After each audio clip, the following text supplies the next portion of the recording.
கைத்தறி கொடுங்க. அருமையான பேச்சாளர், பல பட்டிமன்றங்களில் பேசுகிறார், பல கோயில்களில் ஆன்மீக உரை பேசுகிறார். அதுக்கு ஒரு கைத்தறி கொடுங்க. ஒரு சின்ன வயசுல ஒரு இளைய தலைமுறை பிள்ளை, இதுதான் இந்த சைவ மாநாட்டினுடைய வெற்றி.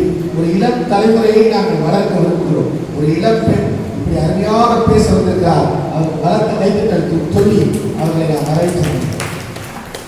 இருளிலனாய் தீயாகி நீருமாகி இயமனாய் எரியும் காற்றுமாகி அருணலைய திங்களாய் ஞாயிறாகி ஆகாசமாய் அட்டமூர்த்தியாகி பெருநலமும் பெண்ணரவும் ஆடரவும் தாமே ஆகி பிறவுருவும் நெருடலையாய் இன்றாகி நாளையாகி நிமர்முன் சடையடைகள் நின்றவாறே என்கின்ற இறைவனின் பொற்பாதங்களை வணங்கி இங்கு மிகப்பெரிய மாநாடை நடத்தி கொண்டிருக்கின்ற, மிக வெற்றிகரமாக நடத்தி கொண்டிருக்கின்ற மாநாட்டின் தலைவர் அவர்களுக்கும், அதாவது பேச்சை கேட்டு வாய்ப்பு கொடுக்கிறது அப்படின்றது ஒரு விதம்.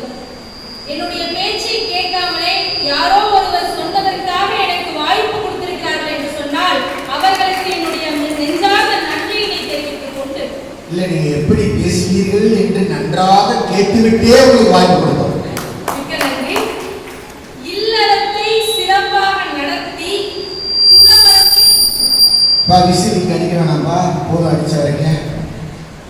இல்லறத்தை சிறப்பாக நடத்தி துறவரமே என்று பேச வந்திருக்கின்ற பேச்சாளர் பெருமக்களுக்கும், என்னை பேச்சாளருக்கும், இந்த அவை முழுவதும் நிரம்பி கலந்து இருக்கின்ற அத்துணை தமிழ் சொந்தங்களுக்கும் என்னுடைய வணக்கம்.